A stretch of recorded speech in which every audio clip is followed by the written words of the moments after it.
From the outside, a mother-enmeshed man will appear to be the same as any other man, in as much as he will have a mental aspect, an emotional aspect, and an instinctual aspect.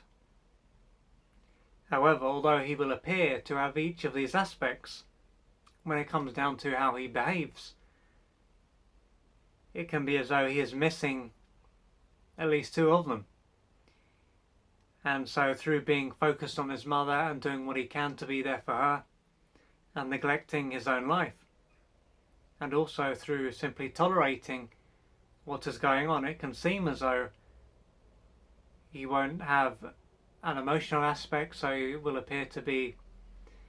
very restricted when it comes to his feelings, so he may experience frustration or even a bit of anger, but apart from that he can be pretty much emotionless. And as for the fact that he won't stand his ground and draw the line with his mother, it can appear as though he will be missing the instinctual part of his being, so his aggression or fight instinct. And through being this way, it can appear as though he has been castrated, and so he is still going to have his genitals, but it can appear as though they have been removed, and because of this he has lost all his fire and the ability to protect himself. And so in a way he will be like his mother's perfect servant, and so he won't stand his ground, he will act as though he has no needs, and so he will simply be an extension of his mother. He will be there to meet all of her needs, or most of her needs. And as to why he would be this way, because deep down he is going to have this fire, he is going to have this power within him, but he of course won't be in touch with it. And as to why this is, this will most likely be due to what took place very early on. And so during his early years, his mother would have most likely used him to meet some of her adult and unmet childhood needs, and he would have had to have lost touch with himself, so he won't have received what he needed to experience an emotional birth and to feel emotionally whole and complete. And if he did express himself, he would have probably been punished, disapproved of, and or abandoned.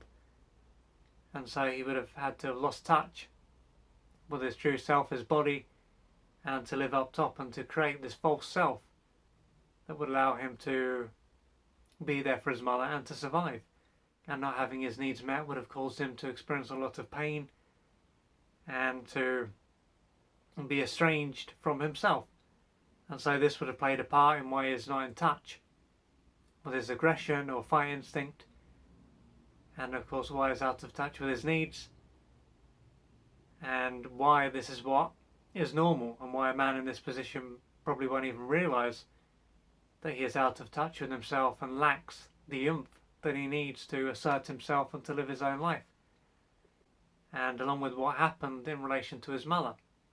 there would have been what his father did that has played a part in why he's out of touch with his fire. So if his father was around, he may not have been emotionally available, and he may have been like an enforcer, and if he didn't do what his mother wanted, he may have been disciplined by his father, and if he expressed himself, the same thing may have taken place. And so through being verbally and perhaps physically abused by his father, this would have also played a part in why he had to lose touch with his masculinity, with the fire that is within him, and why now that he is an adult, he will be like a man that has no masculinity. As I said, he would be like a castrated man. And this shows how it would have been both what his mother did do and didn't do, and what his father did do and didn't do, that's played a part in why he is the way that he is. So if you're a man and you can relate to this and you are completely out of touch, or more or less completely out of touch with your fire, then it will most likely be necessary for you to reach out for external support from a therapist or a healer or someone like that, someone who can give you the guidance and the support that you need to start to heal your wounds and to get back in touch with your fire and to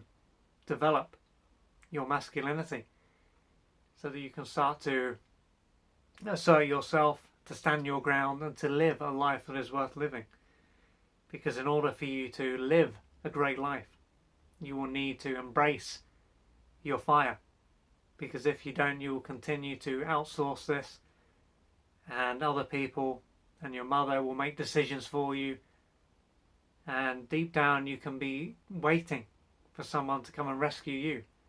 and this can end up with another person controlling you. So this will be essential. So please reach out for the assistance that you need to gradually transform your life.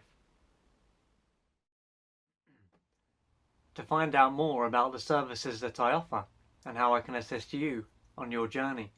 go to www.oliverjrcooper.co.uk or email me at info@oliverjrcooper.co.uk. I'm looking forward to hearing from you.